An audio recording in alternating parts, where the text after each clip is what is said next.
Broadcasting from the business capital of the world, this is the Podcast Business News Network. And welcome back, everybody. It is something that a lot of us have been experiencing, can be holding you back. It's the F word. I'm going to say it right now. So be prepared. Fear. A lot of us dealing with fear. It is crippling in many regards. And especially, I don't do politics, but in this climate now, there's a lot going on, a lot of uncertainty that can lead to fear. And that can challenge many of us. How do we deal with that? How do you even identify it? We're going to talk with somebody that gives people courage to shine. That's what she's all about.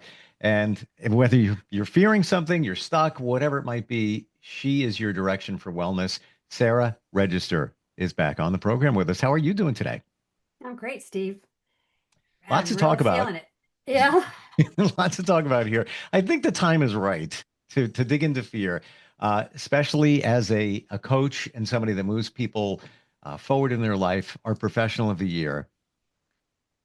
This acronym, I hate to like write on cliches, but it's just so true. You probably know the one I'm going to say.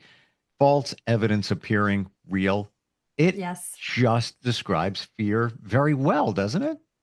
it does. Because so often when we're afraid of something, it leads you into this future oriented rumination. Then the wheels start spinning, the inner dialogue starts getting revved up. Next thing you know, you're feeling it physically, the charge of this fear. And so it's important to have strategy to recognize, okay, what's real and where am I just, going running amok inside my internal dialogue, really losing a lot of energy over something I have no control over. That's a great point you bring up as well, where we need to realize, and sometimes it's not easy to let go of the things that we can't control, but we try to, and then fear ensues from that. Exactly. Because there's something about being so like almost paralyzed. Some people right now are just so afraid that they're afraid to even take a step forward in their life. But what's happening is that it can become where your fear takes over, and then you lose presence, you lose connection, and this downward spiral. And what I find in these conversations sometimes is two sides. One is that people are fueling each other's fear and then it's increasing. But on the other side of it, from a stress resilience standpoint, that tend and befriend that we've talked about, that is a way to meet adversity, is when you come together, share together, and talk about it to support each other, actually releases the oxytocin hormone that creates more courage, dampens fear, and helps us be more bonded, connected, and social. So there's two sides to that coin, I think. So am I getting from you, it's very impactful to talk about your fear. Absolutely. Mm. It's so important to like be able to lean in to someone you can trust that can just hold space and really hear you. And perhaps, it will work two ways back and forth that you support each other.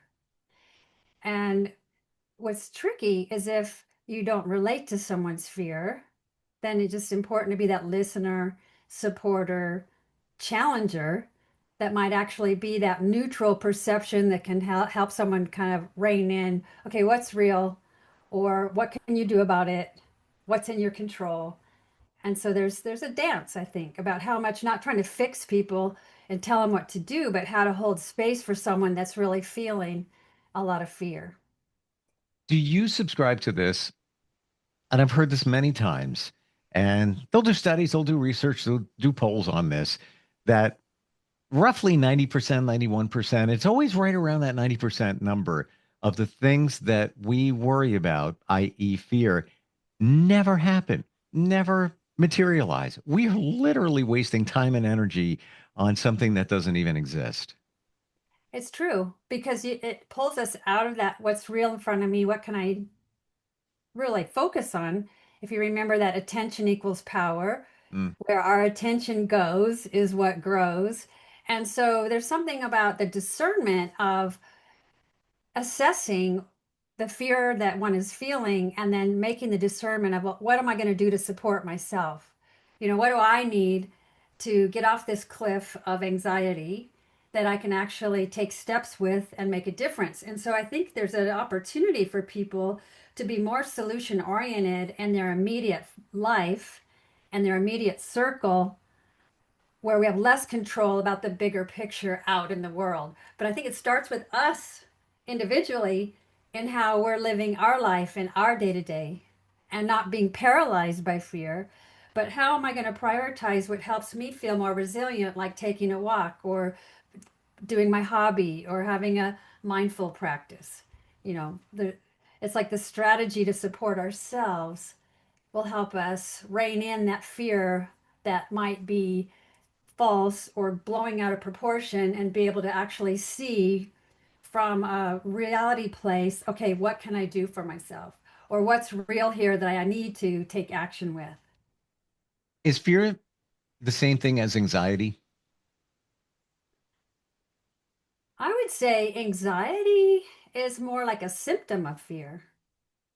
But anxiety is typically we're future oriented, worried about the same thing that you said, false expectations appearing real. I think they're definitely connected. But and I am not a healthcare professional in terms of mental health, but just from what I know, that anxiety is often going in tandem with fear and things in the future that haven't happened yet, or that might happen, or that you worry are going to happen. So that's more the nature of the anxiety, and Mm, finding a way to support ourselves through that. it when you think about living in the moment, everything we're talking about here is all the more reason why we need to really focus on living in the moment. There's no fear. And it's not a cop out. It's just a statement. Live right now, this second, right here. Mhm, Where's the fear? mhm. That you Well, can't. yeah, well, it's about being solution oriented in terms of if my mind is revving up about things I have no control over, that's not being part of the solution. But what can I do? So it might even be the small steps I can take to impact my environment, my workspace, my family.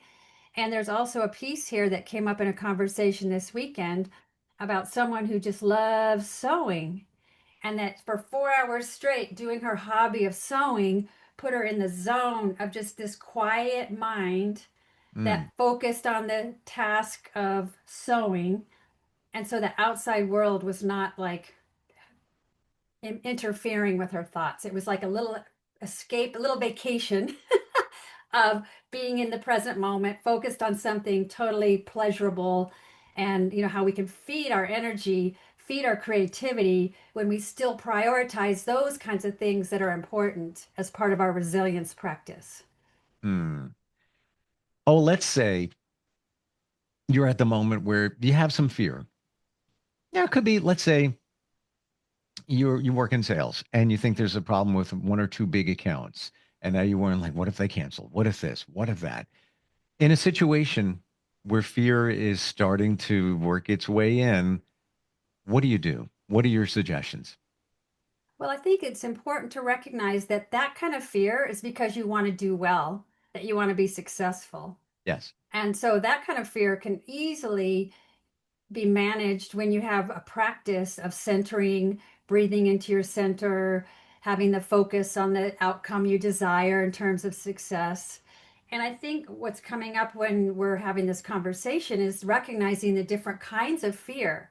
And so, reality fear of a true danger, it is important that we're paying attention so we don't get hit by that truck or something. So in one sense, it's survival adaptable. And on the other side is when we create bigger problems, building like a mountain out of a molehill, from a situation that might come up. But there's another kind of fear that people often aren't recognizing. That's the fear that of a spiritual nature, of a fear that is asking you to step out of your comfort zone to grow and stretch in some way. And so that's kind of can feel edgy. You could be worried about a brand new experience you've never done before, but there's something that you're actually going to grow from the engagement. So that's like another layer of fear. That's the stretch factor of personal growth and character refinement. That's a positive also, but nonetheless, inside it's like, "Ah." Public Still speaking, feel it. there's one. Public speaking. That may enhance your job, bring up your professionalism, make you more of an expert at your niche or field if you deliver something in front of a group of people. But on the back end, you're like, how am I going to do that? I don't know if I can. And you have fear. And at that point, probably the best thing is centering, breathing into your center. Yes, because if you're, I know that fear as a public speaker. I actually love public speaking, but it wasn't always like that. Sure. And I was just practically shaking out of my skin. And what happens when we're so impacted by that performance fear, it's more like wanting to do well and wanting to come off as competent. That's a real fear for success-driven people. And Mm. in that case, if I lose presence, lose connection, go in my mind about what's going to happen, then I actually will make a mistake. I will lose my space. I will like stutter or something. And so that's where it's important, again, to have those strategies of deep breathing, centering, and different tools and resources that we all can pick up to support how we can stay calm, centered, and present. And I would say that's pretty global in the bigger world now when Mm. there's so much change happening, so much outside of our control, a lot of factors of unknown. That's real, but yet it's not quite in form yet. It's it's out there in front of us, but there's still a lot of unknown. So that's really where it's important that we each find our own kind of centering way, our way to kind of unplug, as we talked last time about, you know, turning off the social media or, having less screen time. Some of Yep. these things are important strategy just to kind of give yourself a break from the input that's out there constantly barraging us. What if it's things like flying? You have a fear of flying or fear of something like that. Would you say that that fear comes from something else? And now that I'm asking this question, I wonder if it's everything. Your fear comes from something else, but you need to connect where it's coming from. Yes, in terms of how I work with it, I would call it a closed symbol, meaning oftentimes there's something in your past that gave you a bad experience, and now you've encoded this pain tape that says something scary or bad or horrible, and then you avoid it. And so that's one thing to be able to sense, like, how can I go back and, create a new story that I can actually fly and not be in the freak out mode the entire flight. And I would say for some circumstances, there could potentially even be, if you want to get a little woo about it, like past life. If you were burned at the stake, and now you're afraid of fire, Hmm. that there is something. So that's interesting because a lot of times for those kinds of fears, for example, hypnosis sometimes is helpful to help people get to a deeper layer of consciousness where they can kind of unpack, Sure. what's behind that fear. Even the fear of flying, I think it might be reasonable to think that somebody, maybe when they were a kid and they're on a roller coaster, and that feeling of the belly flop where, it's just like, whoa, wait a minute. You might feel that on a plane, Yeah. during turbulence or whatever it might be. And there's a connection to your childhood, but you're not really sure. You don't know that. You haven't made No. that connection. Right. And that's where I think it's important to have a strategy. Once you Mhm. recognize you have a really impacting physical fear of something, what can you do to get yourself off the edge of the cliff? Could be prayer, could be breathing, could be having a plan of where your mind will go so that you can stay focused and calm. And some Hmm. people might even go with tranquilizers or alcohol. But I don't think you'd feel so great on the other end of your flight if you try that way. The mindset. So I'm going to share very briefly here uh, my journey with something and how I overcame it. And that was a fear of blood tests. I would have a blood test coming up. You have routine labs, and take a yearly physical, whatever. You make the appointment for the lab. The day before would come, I'd be like, let me just change that and go another week. Yeah, not a rush. And then another week would come along and like, I'm busy. Yeah, let me just change that for another week. I just had a fear. What's the fear? I don't know. Fear of, am I going to pass out? How am I going to react to it? Blah, blah, blah, blah, blah.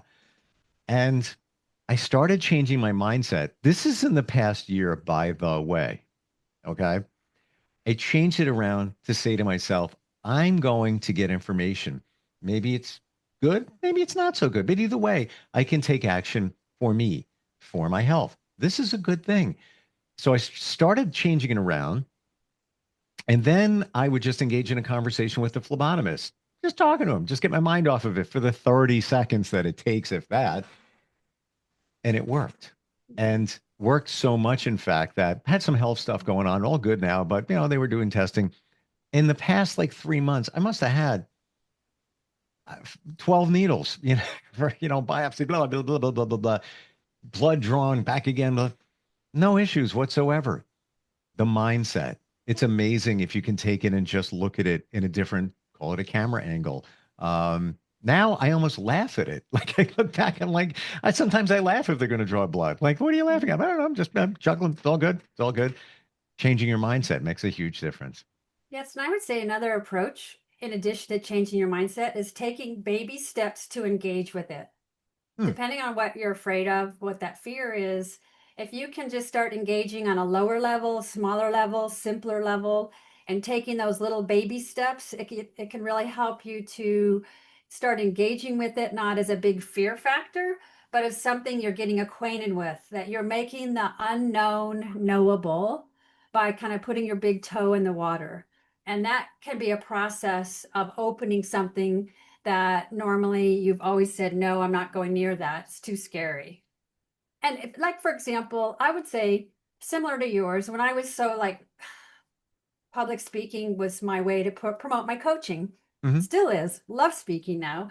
But in the beginning, what my strategy was kind of similar to yours is that I would get there early and kind of chat with and make friends with the people in the audience.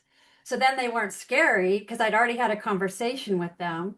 And so it took that, Yep. cold, here I am, let me give my pitch kind of thing into a let's share now, time to get started. And so both of these examples are that tend and befriend, leaning in, having that conversation, getting support, taking the Mm. fear factor out.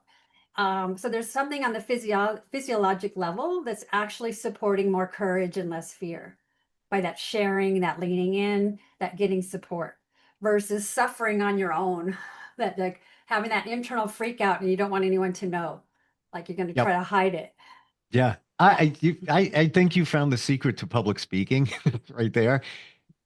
Getting to know the audience before you go in, whether Mhm. it's 10, 20, 50, whatever, you always have a friend there. And even if you needed a fallback, I know we're digressing here, but just to your point of how it all works, if you need a fallback, you're in the middle of talking, maybe you lose your place. And, it could be like, yeah, Jim, I was just talking to Jim. We didn't even know what we were talking about a second ago, but you have a connection to the audience. So, yes, leaning into it. And it's almost as if being prepared for it. I guess I was prepared for the blood test by thinking about it, but then talking with a phlebotomist and just engaging in a different way as you Mhm. would do for the public speaking. Yes.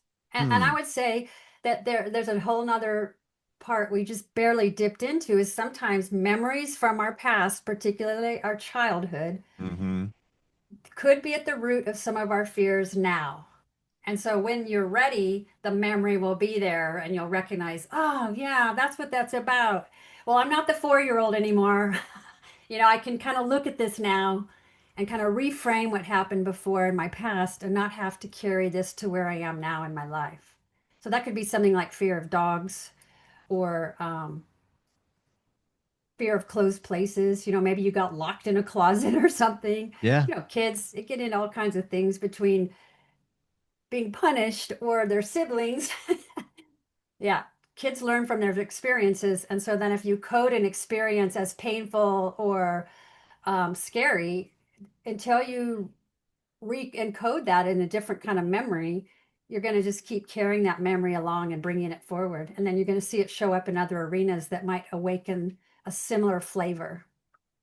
Do you feel that most of these fears are coming from childhood situations? I think many fears do, because if Mm. you think about the child, You know, as little people, we want to be loved, we want to be liked, we want to feel safe. And so we'll do anything for approval of our parents, of our teachers, of our friends. So that really does a lot to our naturalness when we try to be likable. And that's, being accepted. These are really important part of our human psyche that, as adults, we sort of unpack, okay, what's my real nature? What's the part of me that's kind of putting on a mask so that people won't see my fear or my insecurity Yep. or the truth of what I don't want them to see. That's a fear right there, looping it back. For sure. Yeah, and Hmm. and the public speaking. There we go. Fear of acceptance. What about if they don't like what I'm talking about? What about if nobody says anything? What if, what if, what if, what if? How can you support people through coaching and counseling with fear? With fear. Well, I would say, since I wrote the book on Courage to Shine, how to feel confident outside your comfort zone, Hmm. I learned myself, and that's how I really teach others is, from my own experiences with fear and stress and learning how to master stress. And so, in my coaching process, because I have training in shamanic healing, which is mind, body, spirit, there's definitely a spiritual component of how can you evolve and grow? How can you refine who you are into being more of your authentic nature, through the coaching process, but also through the action steps that people are invited to take between coaching sessions. So coaching is you can get a lot from a one session, but the bigger transformation is when the sessions build on each other over a couple of months. I'd say 3 months, you can like completely turn your life around Wow. very So quickly and very efficiently. it really is cumulative Hmm. when it So comes to you those build on sessions. it. Yeah. Wow. Um, I don't think a lot of people know that that's how the process works. And it's important to recognize that there's something happening between sessions, and it ties into self-responsibility that when someone's really ready to make change in their life, to transform an area of their life that isn't working for them, there's a they need the tools, sometimes some teachings of some new wisdom to know how to go forward and do it differently. But it still boils down, the coach is never going to tell you what to do. It's a partnership, almost as if the client is driving the bus and the coach is holding the GPS, guiding where we're going to go to get to that target, that get to that destination. And I'm So sure yes, there's accountability. Let's say you're driving, but you're really not going that fast, or maybe you stopped off at a fast food place and that wasn't your intention.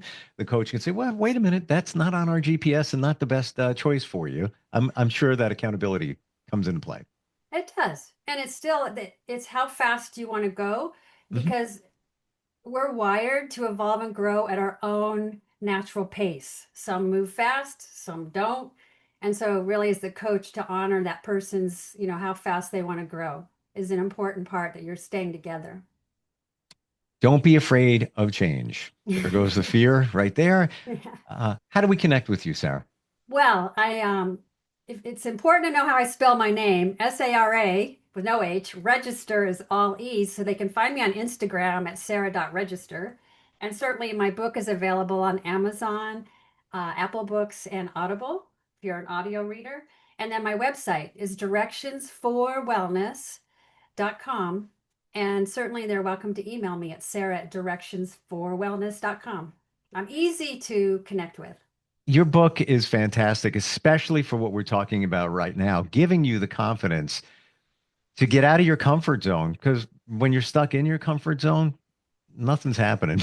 You're just No, you're you just doing stay life. you stay in the devil and can be very complacent. So sometimes you need that little courage boost to get going forward. Love it. Thank you for being here today. All great stuff and just fundamental. Everybody's got fear. Let's control it. Let's work on it. And looking forward next time we get together. All right, thank you. Thank you. We'll be right back.